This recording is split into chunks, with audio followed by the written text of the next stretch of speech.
What's up, y'all? It's your girl Sakina, and I'm back with another review. This is my review for the Real Housewives of Potomac. This is season 8 reunion part 1. Be sure to check us out tonight on the Whether You Like It or Not panel. This time it will be hosted by Scotty. So Scotty by Nature TV, because Gabrielle isn't able to make it tonight, so we had to do a little switcheroo, and so Scotty is actually going to be the one to host tonight, and then I'll do next week. So yes, be on the lookout for that tonight at 8:15 Eastern Standard Time, where we'll be getting into this episode here. Now, speaking of the Whether You Like It or Not panel, I actually was absent for the outfit or the reunion look special that we did. So I wanted to just give my thoughts on the dress, on the dresses and the outfits and just the overall looks. I want to make it quick because I just do. Hands down, my favorite look, Candace. Love the hair, love the dress. My girl ate it all the way up. So 10s across the board for me when it comes down to Candace. She looked great. I loved the outfit. I love the gloves that came with the dress. She looked absolutely amazing, and seeing her walk out onto the stage really just sealed the deal for me. I actually liked Robin's dress too. I did. Or her outfit, shall I say, because it's not a dress. And that's the reason why I do like Robin's look, because it is different from the other ladies and it's not your typical. So it gives off dress illusion, but then it's actually a pant or a spandex tight, whatever you want to call it. And I absolutely love it. Now, I do feel like she could have brought it more makeup and hair wise, but for Robin, this is a really good reunion look. I mean, it's her last alleged reunion look. So, I mean, you might as well go out with a little bang. But, yeah, I feel like if she would have gave us a little bit more with the hair, I don't know what I would necessarily say. I don't know, because it just look a little dry. We know Robin's hair be dry. So, maybe if she would have spruced it up a little bit, I don't know, throw a little curl in there, something to spruce it up, then I would have liked it more. I also like Karen's look. I just think for me, if she would have had a heart-shaped neckline, it really would have sealed the deal for me. But I really do love her look. Loved Mia's look when we got the photos. But when she actually came out on stage, we just going to change her name to Meshy Mia, because she love a mesh and it be looking a mess. Why is there a mesh right here on the open exposed shoulder? Why? I don't like it. I don't like it. I feel like it's unnecessary. I don't like mesh. I see that NECA also has mesh, and it doesn't, especially when the mesh doesn't match. Mia's mesh, it's closer to her skin tone. NECA, no. And it's like, I didn't hate NECA's look. It just wasn't my favorite. I don't know, something about it just wasn't like, oh my gosh, I absolutely love it. But she still looked good. Like, y'all get what I'm saying? Wendy, I really liked Wendy's look. It is giving a nod to the Catholic Church, if you ask me, especially with the big necklace. I just don't like the big necklace. I feel like if she would have went with something a little more dainty, just a little something less exaggerated, we would have been good. And had she gave me an old nasty asymmetrical bob with that outfit, it really would have been chef's kiss. But I really don't, I hate the wet hair look on anybody. I don't care what it is, just that wet hair look. It's a no for me. So she lost me with the hair, but I did like her outfit. And Ashley, girl, the thing with Ashley, she be trying to give skimpy, exposed tea, and she looked trashy. Like, it's cute to show a little skin, you know, you got body yaddy, flaunt it. But every time Ashley tries to execute, it fails. I just don't understand. It's just always something that looks cheap. And it's just never well done. I don't know who is her stylist. I feel like a lot of stuff she puts together on her own.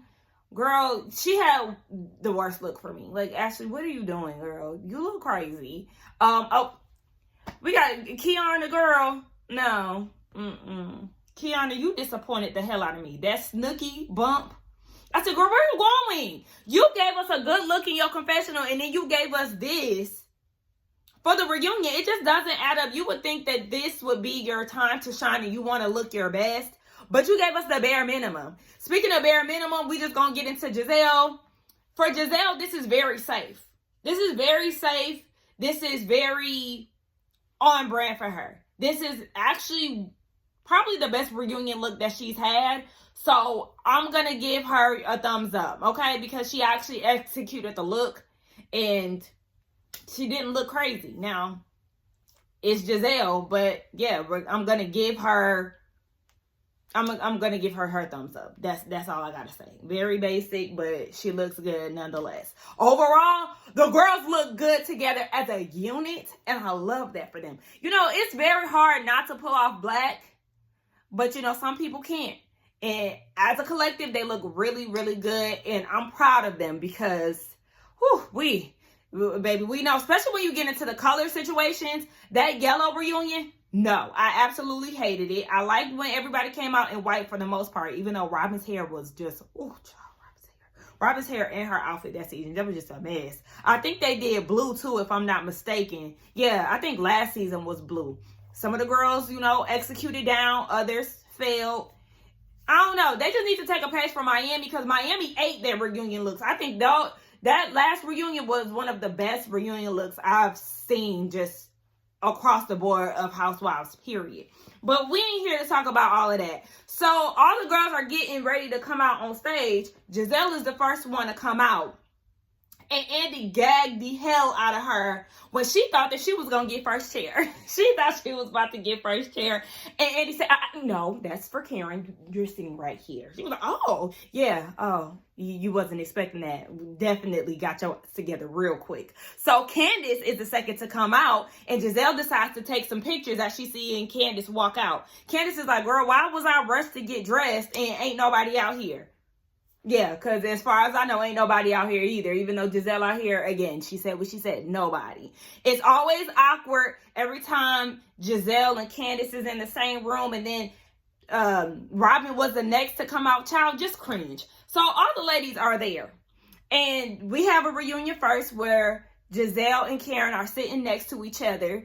And Giselle talking about besties. Karen said, I don't know about all that, girl. We cool, but we ain't no besties. I don't know where you getting all of that from. And speaking of Miss Karen, baby, again, we know that she got that DUI. So I'm really interested to see what her storyline is going to entail next season. We know it's going to be based around that, but I want to see if she's going to come out and be real with the whole drinking situation. But she got some work done because that neck is giving mine. It's very snatched. It's very skinny.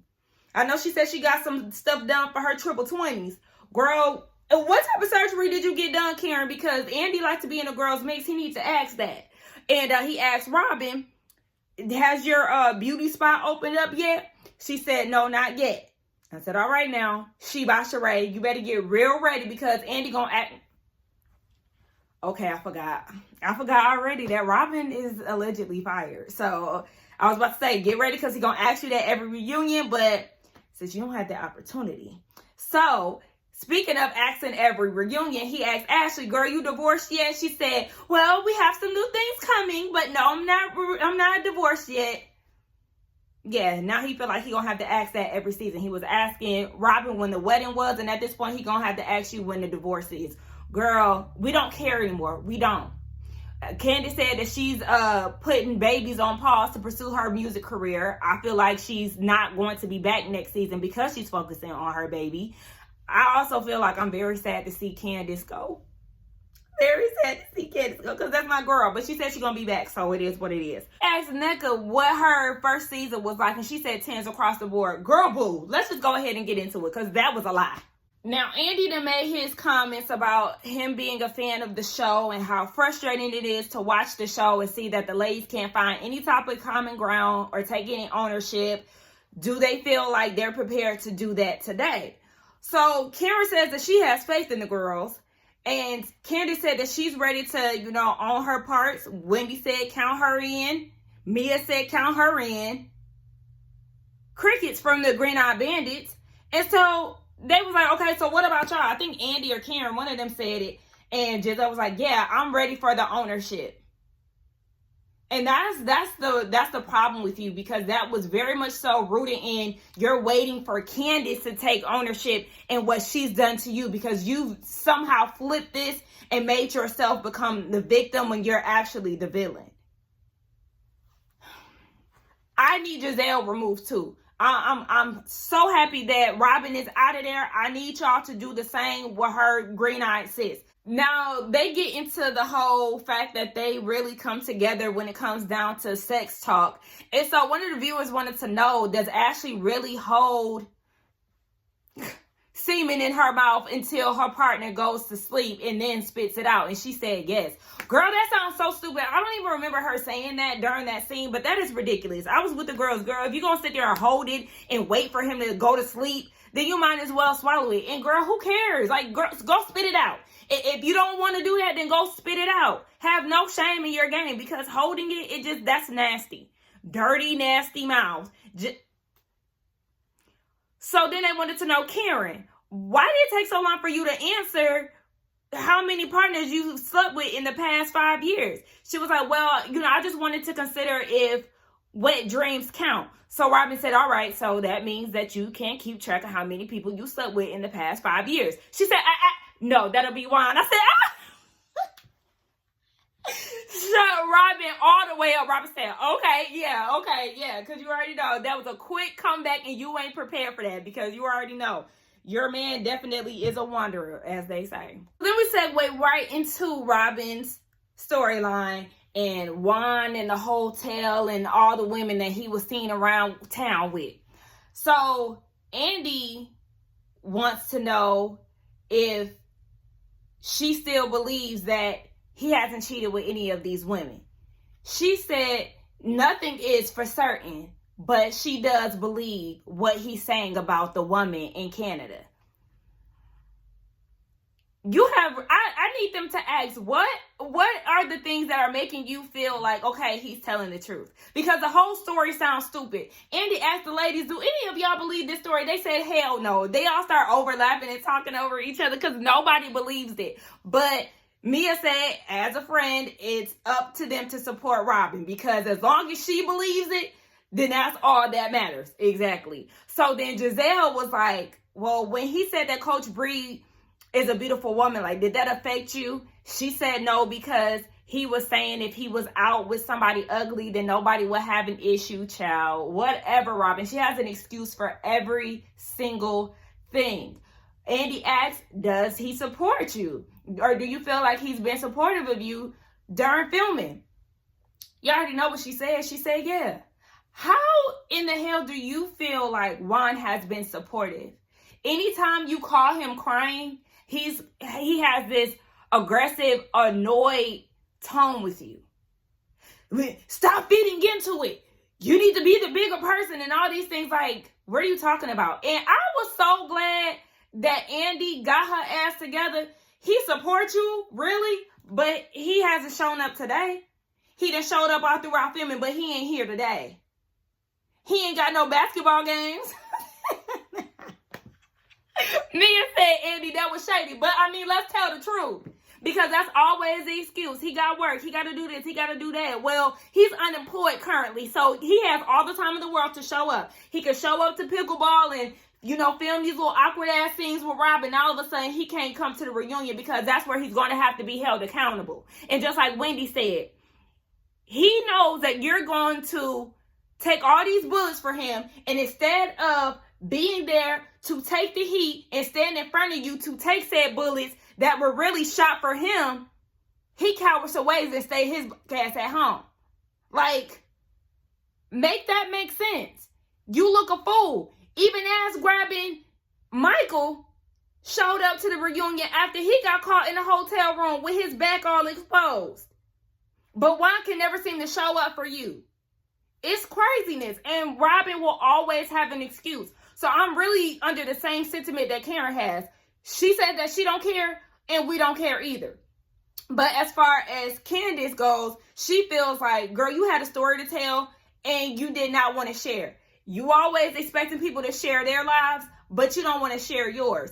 And she's talking about, what me and Juan was going through, it was irrelevant. No, it wasn't. And I like the example that Candace gave. I feel like she could have gave more examples, honestly. But she said last season, you were saying that Karen was seen around town with a man. Yes, I know that it was definitely in retaliation to Karen saying that he was seen around Georgetown with Coach Bree. But still, you do demand a lot out of everybody to share their stories, but yet you're hiding yours throughout the season and saving it for a paywall. Girl, and that's why you're out of there. You and your unemployed husband. Again, this is kind of reminiscent to the whole Watch What Happens Live interview. Andy asked her yet again, Robin, don't you feel like it would have been smarter to just put it out there yourself and get ahead of it? She said no. And it's just like, girl, no, because you were waiting on Karen to bring it up. She just doesn't get it, y'all. Stop trying to get it through her head, because she just doesn't want to. And Karen was like, even when Ray had his tax issues, I had a press conference with the ladies and, we discussed it. They was like, that's because it was out in the public. Okay? But you thought that Karen had your business and you were going to wait on her to expose you instead of getting in front of it. Again, she doesn't get it. She doesn't want to get it. Let her live in La La Land, and we don't have to worry about this no more, y'all. We're freeing ourselves from this. Thank you to the Bravo guys, because they really came through. We're letting her go. Allegedly, but I really feel like she is gone. I feel like Juan has definitely sealed the deal. But one of the viewers, I guess it's this blogger that everybody is talking about, was saying, isn't it funny that Candace expects Robin to put her business out there regarding her marriage, but in season 3, she said that her and Chris, they can give out whatever information that they want regarding their marriage. And so Candace was like, first of all, this blogger, you put out business between me and you, Robin, to him. And you also was texting him talking ish about your green-eyed sex. And then she proceeds to lean back reach back to the back of the couch and pull out these big ass poster boards. I said, oh gosh, here we go with the receipts. Let's see if it gives. So these receipts are from a group chat that Robin has with 2 bloggers. And it's a video of Giselle and Juan having the conversation. Remember, Giselle said that Juan was yelling at her. So it's the video of the conversation. And she was like, does this look like somebody who's mad? I'm pissed off. And she was also thinking about posting that. And so, of course, the Green Eye Bandits, they're going to stick together. Giselle claims that she had already seen this before, and she doesn't understand why Candace is mad, because Giselle should be the one to be mad. And it's just like, okay, so with you saying you should be the one that's mad, then why are you now saying that Robin told you and you already knew about this? That's what's making me feel like, no, this was news to Giselle today. But of course, she's just going to keep it under wraps, because I feel like if you was irritated with Giselle, why not just tell her at that moment when she was saying what she said? But anyway, instead of saying that he got a hearing problem. Girl, just full of excuses. Okay, so then they get into how Candace feels about Robin co-conspiring with Ashley and Giselle to deflect from her marriage issues, pushing out this Chris storyline last year to hide the issues that she had with Juan. Candace said that she still feels like Robin was in cahoots with them. And Andy wants to know, okay, so what's next for your friendship? What do you need from Robin, and vice versa? Robin, what do you need from Candace? I wanted Candace to say nothing. I want nothing. But instead, she got emotional, and Andy handed her some tissue. So in the midst of her getting emotional, you have Giselle poking and laughing at her. Oh, tears, tears, tears. When I tell y'all that infuriated me, I was furious. Okay, I'm so irritated. I can't even talk straight. It frustrated me to no end, because it's very taunting. Now, if Candace was to eat Giselle's ass up, then she will be every victim under the sun, because this has nothing to do with you, yet you're taunting her. And everybody is like, Giselle, like, what are you doing? And she, tears, she's doing all that laughing. It would take so much restraint for me not to jump over that table and leap on her ass. And again, I'm not a fighter, but little shit like that really just pisses me off, because Giselle is a person who, she needs to meet her match. She needs somebody to tug on that wig a little bit, because, baby, we can't. Andy was saying that it was me, but this is y'all's girl. Andy, they saying that this is your girl, and you always seem to be defending her and let her get away with all kind of shit. She's evil, like dead ass one of the worst people on TV, and that right there was so sickening to me none of that shit was funny. Because how about this? If Candace was laughing when it comes down to your segment of your dad passing away, she would be wrong, right? Wouldn't she? So at this point, if it don't got nothing to do with you, you best keep quiet, because you got the right one. Candace wouldn't do nothing like that.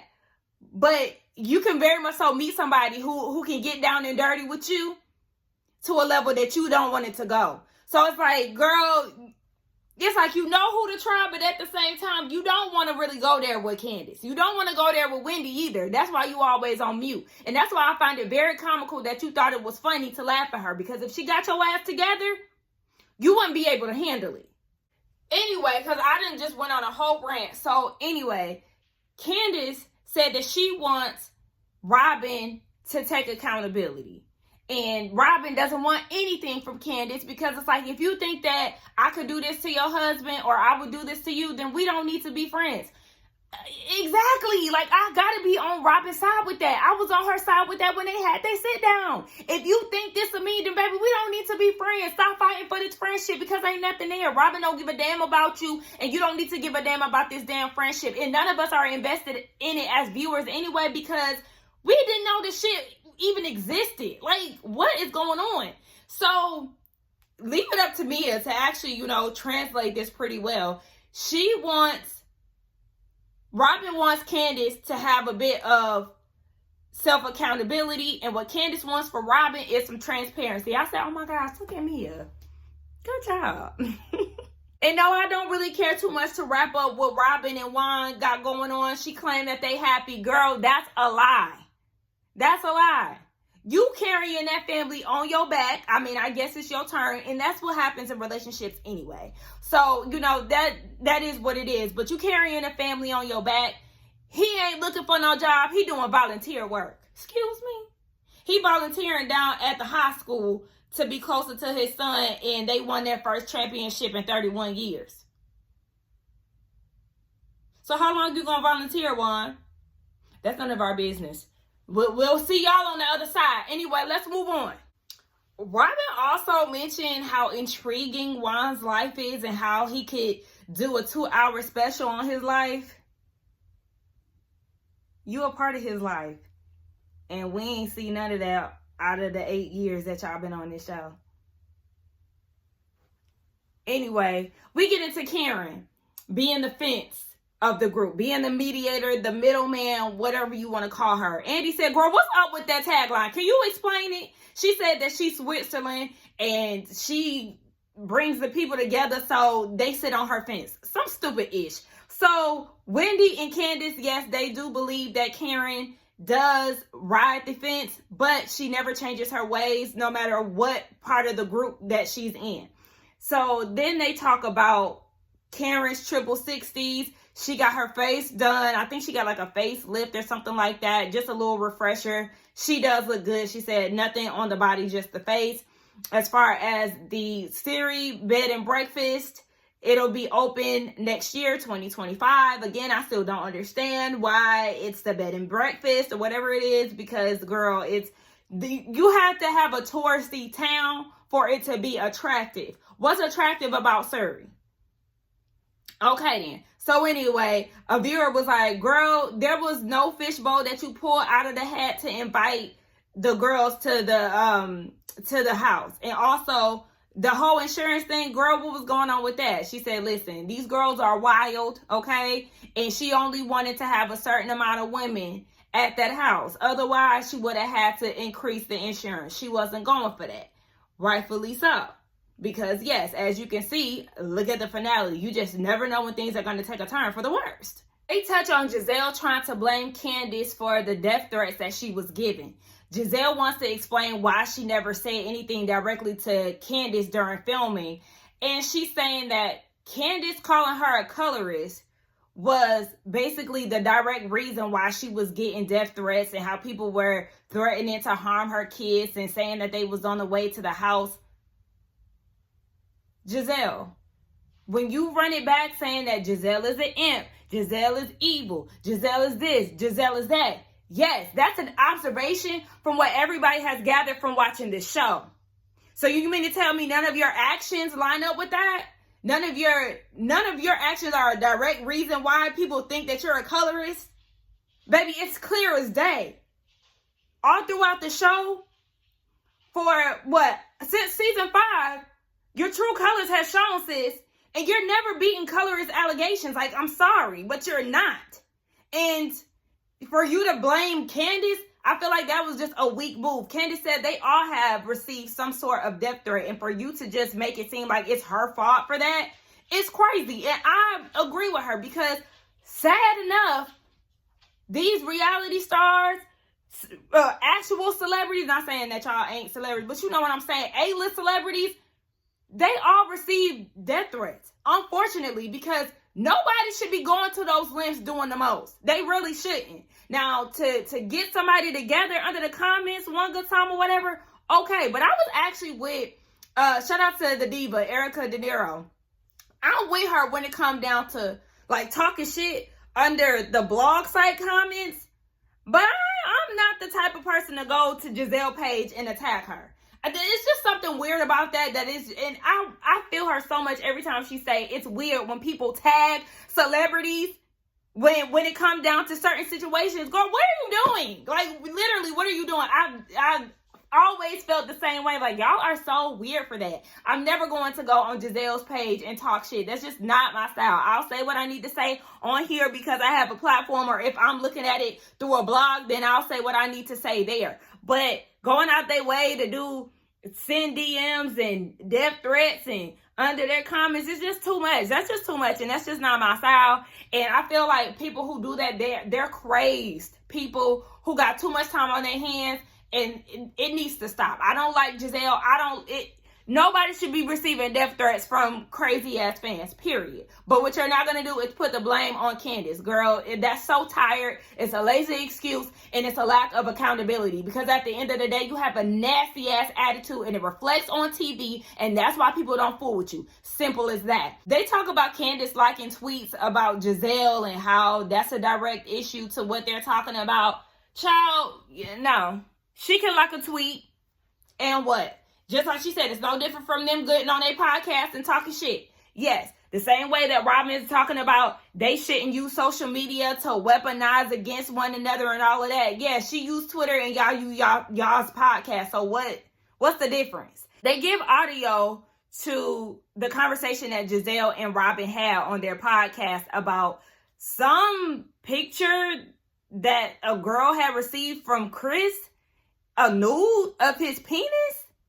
I don't know nothing about this, and this is news to me. If y'all know anything about this, fill me in, because y'all know I don't really do too much behind the scenes, and I didn't hear anything about this until now.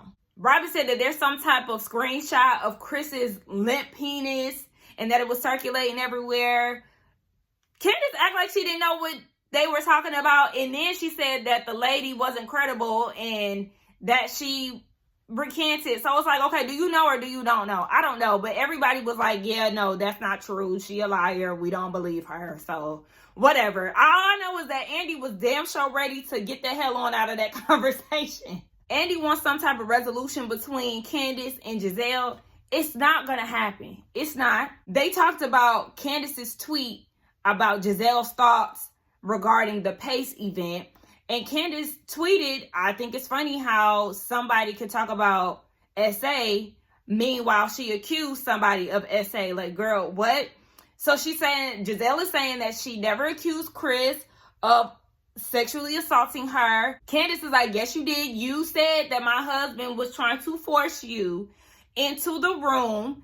You're implying that he was trying to do something with you. And so Andy is like, well, Wendy, in the court of law, does that add up to SA? And Giselle is like, NECA is the lawyer. Wendy said, but he asked me. He's the host. So NECA did end up answering the question. She said it doesn't, mean SA. But whoever did your hair, NECA, got it out for you. Because I've been staring at that little bun for a long time. And it's really pissing me off because it doesn't blend and it just doesn't look good. It looks like something that you did at the house. Girl, who is your glam squad? Because they don't really care about you. You was better off doing it yourself because it very much so looks like it. But anyway, yeah. So I I don't know, the legalities of it all, but she definitely did imply that he was trying to do something with her. He made you go into the room. He made you close the door, whatever the case. Like, you tried to make it seem like you were in some type of danger, but under the same breath saying that he didn't do anything. And I really wish they would have rolled the tapes of when Giselle actually said that, because her story changed a few times. And she even touched on it this season. I feel like production dropped the ball to give context to what was actually said and the reason why Candace feels the way that she does. But of course, we already know that production is an op, so they're never really going to try to make Candace or Wendy look good. Yeah, so they actually did roll the tape. And just like I said earlier this season, she did say that he made her go into the room. Hey, y'all, it's me. I'm editing. And usually when I'm editing, I like to go on Twitter to see if the people felt the same way about the episode that I did. And I seen a tweet that Giselle definitely brought up that Chris allegedly touched Deborah's ass. I forgot all about that, because remember when they got on the Sprinter, she told Robin that's what Ashley said, and Ashley was like, I never even said that. You purposely put that out there knowing that that's not even what Ashley said. I'm not saying that Ashley is a saint, but it just goes to show that Giselle constantly pushes things and tries to paint pictures, and there's no consequence. So yes, there's another example of SA. So Wendy had to ask, listen, is there anything that you can take accountability for, Candace? And Andy was like, thank you, Wendy. She said that she will take accountability for her response. Giselle said that she will take accountability, I guess, for her saying that he made her go into the room, because he didn't make her go into the room. He didn't make her close the door. He asked her to. But notice that she kept saying that he knew that the glam squad was gone. Girl, okay. Giselle, please. But Candace then takes it up a notch. Instead of just leaving it there, she takes it a step further and says that she apologizes for the death threats that the girls received. But she won't take accountability for that, because they all have received those threats due to the things that they've said on the show. Okay, so then you shouldn't have never even mentioned that, because that has nothing to do with you. It doesn't. I don't care what anybody has to say. That has nothing to do with Candace. Those crazed fans are an act of their own. So the death threats, they all have received them, and she is not exempt from that. Unfortunately, they all get them. So girl, I wouldn't even say nothing about that. But you see how she's gone the extra mile, and Giselle ain't got shit else to give? That's what I'm saying. You should not have done that. Just keep it where it was at. You said your response, and that's that. Because then she also apologized for the comment about the proximity to whiteness. I would not have, you said what you said. You said what you said, and you meant that shit. That's why you don't need to apologize, because these women always give you their ass to kiss. Robin and Giselle and Ashley. So it's like, girl, go the extra mile for them for what? Because they're going to make you look like a fool every time. They talked about how Karen is always on Robin's ass. Now, according to Karen, Robin is still a quarter piece of pie that is frozen. So they still icy, baby. But Andy was like, okay, well, both of y'all say 3 things that y'all like about each other. Karen said that, no, I think Robin went first. Robin said that Karen is witty. I wrote it down. Hold on. She's witty. She's great. And she's a great mom. Did I put great twice? I guess so. But let me tell y'all something. Great mom is such a cop-out. I don't want to hear that no more when it comes down to describing women. Let's identify sis outside of them kids. Because I feel like that's one of the easiest things to say. Granted, everybody is not a great mother. And shout out to the great ones. Y'all know who y'all are. But I just feel like that's such an easy way out. Like, I don't know. You're a great mom.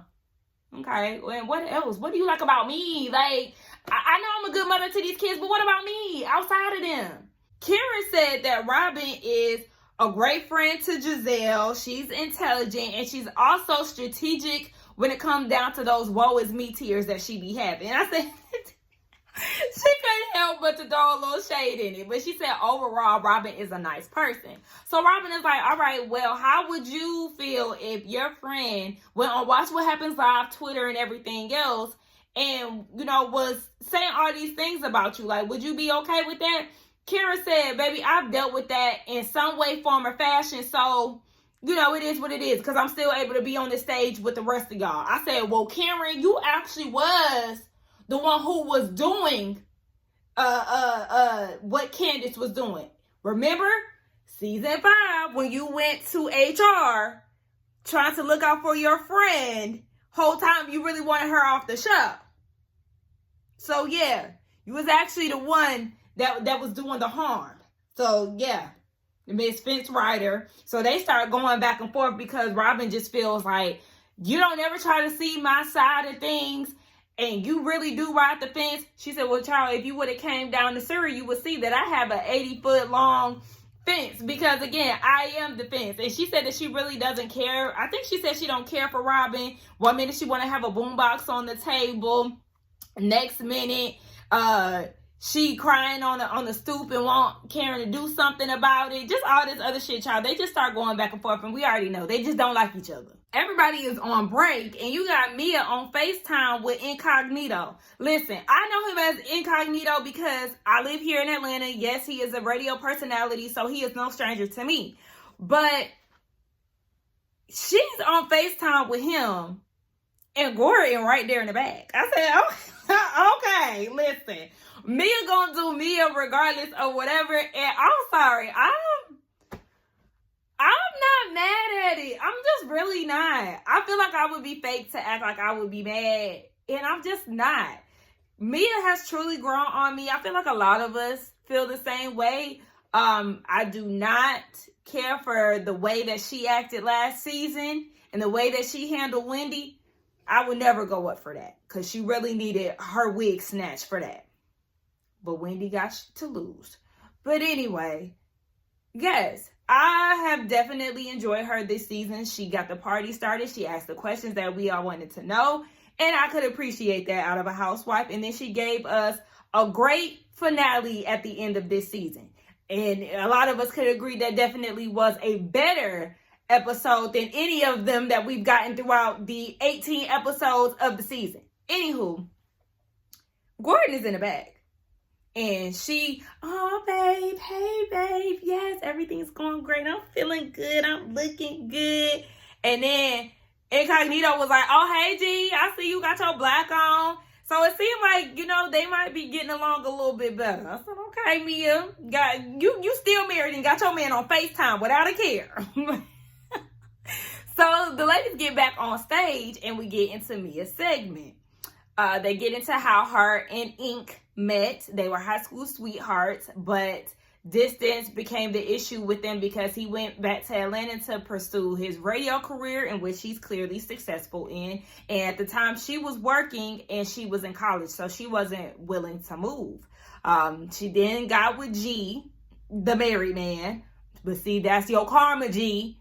Your wife is now with somebody else within y'all's marriage, and you was with Mia within your marriage.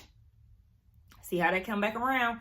Anyway, yeah, she then meets Gordon, and they was having sex on the beach and everything else, ordering shrimp and lobster towers down at the strip club, and she pursued a life with him.